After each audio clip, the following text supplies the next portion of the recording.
It is Graham here, living the dream in 2022, and you're watching part 3 of our Cheeky Weekend mini-series. On this episode, follow Fiona, Donna, Michael and I on Saturday as we see what the Moraira area has to offer.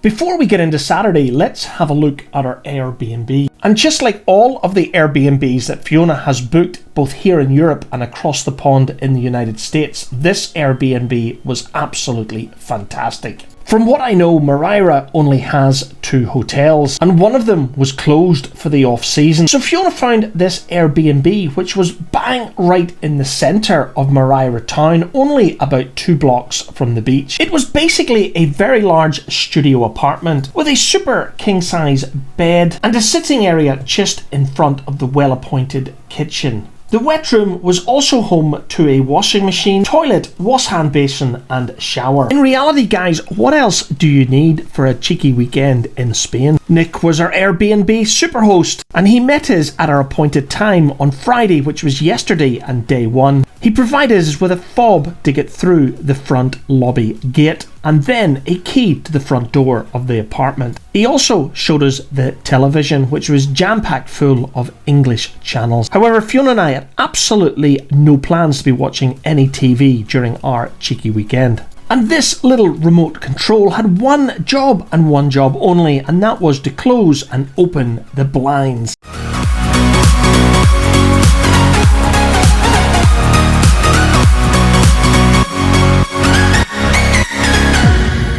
And in the midsummer, this would be extremely useful because these were south-facing windows, so it would get rather hot in this apartment. And the last thing that I want to say about this Airbnb is Fiona and I head out for breakfast. It had Wi-Fi and it was extremely fast. I'll find a way to drop a link to this apartment via the Airbnb website in the comments section below. But it's now time for Fiona and I to head out and get some breakfast.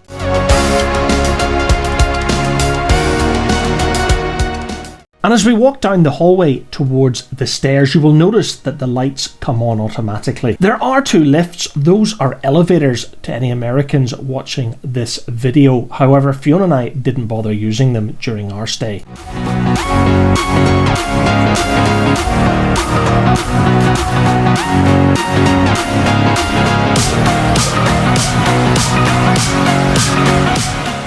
And this, guys, is basically the lobby with a very secure front door, which you access from the outside using an electronic key fob. It does seem to be an underground car park, but we never used it. And once through the lobby front door, you're in the centre of Moraira. And you will notice today, guys, that the weather was nothing like yesterday. But you know, despite it being very overcast, and for Brits like Fiona and I, it definitely wasn't cold at 16 or 17 degrees Celsius. And our plan this morning was simply to go and find an outside cafe for breakfast. And if you're wondering where Donna and Michael are, they had to attend the annual general meeting of the community where their apartment is. They also had plans to meet a bathroom fitter that afternoon. So Fiona and I were going to have half a day ourselves to explore the Moraira area. And as we had plans to arrange a family dinner to celebrate Donna's birthday tonight, Fiona and I wanted to find an Italian because that is one of Donna's favourites. However, all of that would have to wait until after Fiona and I had breakfast.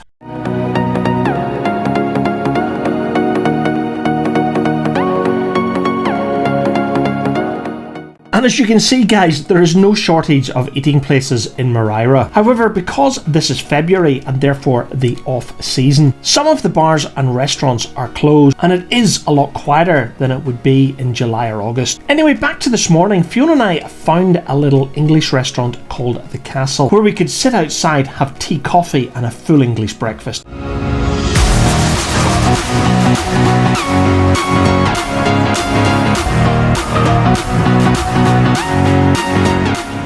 And as you can see, guys, there was HP sauce. And once breakfast was finished, it was time for Fiona and I to go for a walk, explore Moraira, and hopefully find an Italian restaurant for dinner tonight.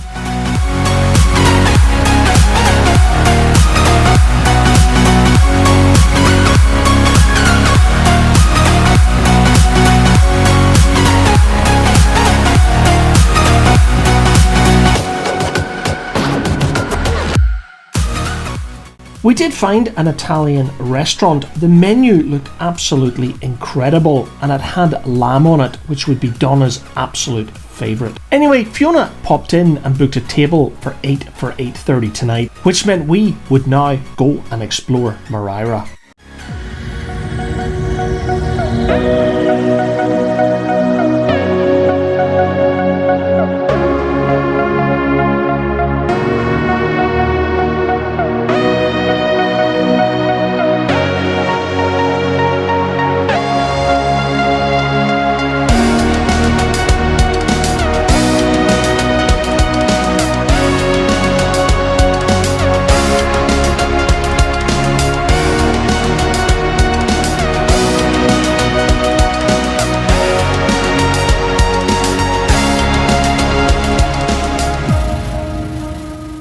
Even in February, the public beach here in Moraira was absolutely gorgeous and extremely well maintained by the local authority. And as you watch this video, you may not think that it is actually that warm, but I can tell you guys, when the sun came through the clouds, it was very pleasant indeed, especially for February.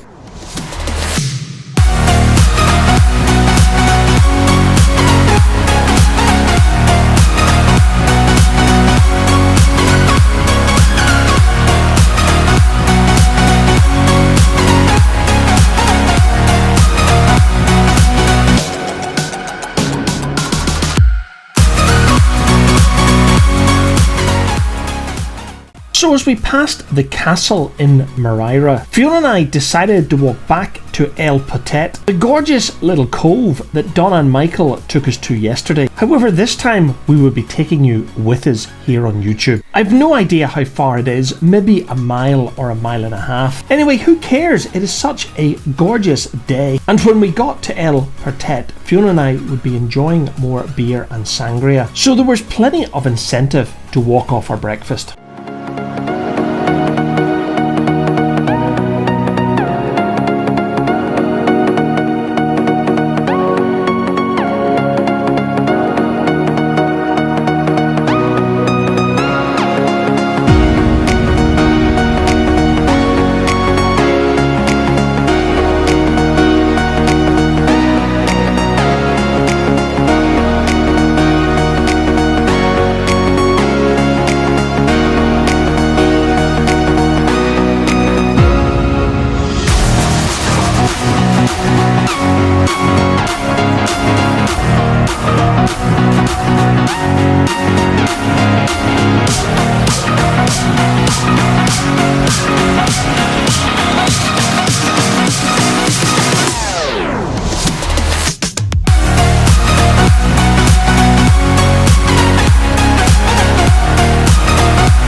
The houses dotted along this coastal pathway were absolutely gorgeous. Fiona, of course, couldn't help taking a closer look to see if that particular house had a pool, and yes, it did. Michael was telling me that if he won the Euro lottery, he would be buying a house in El Portet. And yes guys, looking in the real estate windows in Moraira, you can see that a lot of these houses are fetching well over €1.5 million.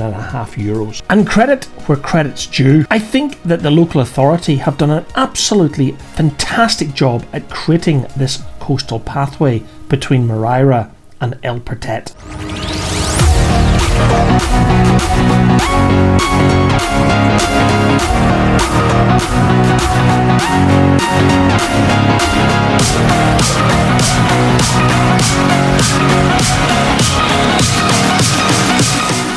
And here we are approaching El Portet, and it's a gorgeous little bay with beautiful houses surrounding it. And yes guys, beautiful houses with a not so beautiful price tag. And Michael tells me that in the height of the summer, this small bay would be full of speedboats and super yachts. Anyway, Fiona and I were on a mission. This walk was thirsty work. I could certainly taste a San Miguel, and I know that Fiona was looking forward to a sangria.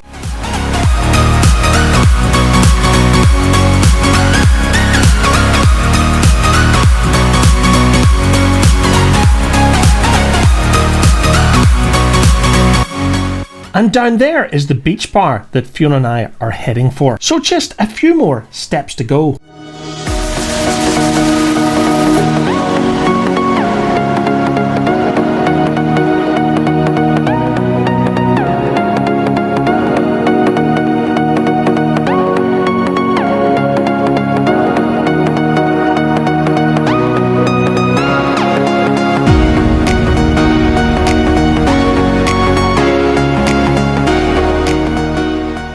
I know I said this before and it doesn't look that warm, but I can assure you guys, when the clouds made way for the sun, it was absolutely scorching. The only problem was it didn't last that long, but we did manage to enjoy a beer and a sangria before seeking shelter from the rain, which to be honest had been forecast and therefore was expected. But you know guys, on Saturday Fiona and I enjoyed roughly half the day in sunshine, and given that this was February, we had to pinch ourselves because we couldn't have imagined being able to sit outside back in Scotland at this time of the year. So at around 3 p.m, Donna and Michael picked us up and we headed round the coastline to Calp and the Sky Bar, which is on the 29th floor of one of Calp's largest hotels. And I'm sure the views here would be absolutely spectacular on a gorgeous, clear, sunny day.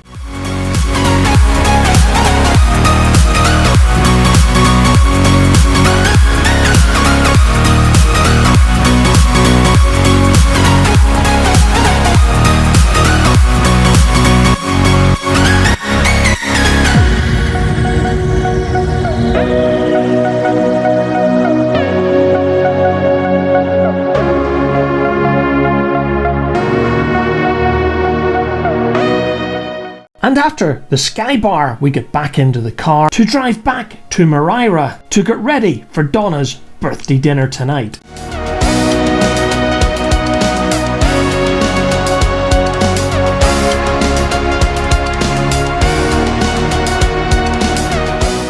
As you can see, Calp is very different to Moraira, and while it's not as big as Benidorm, the high-rise apartments and hotels makes it very similar.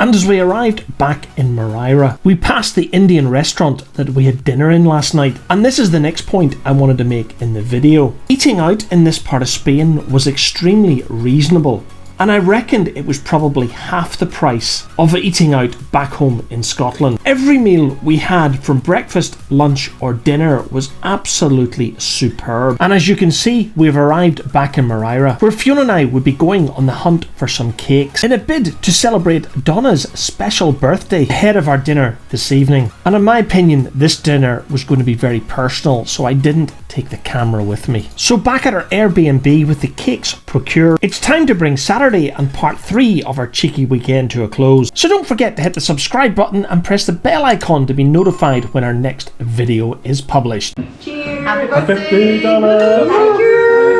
Thank you! 21 today! So until the next video, thank you very much for watching.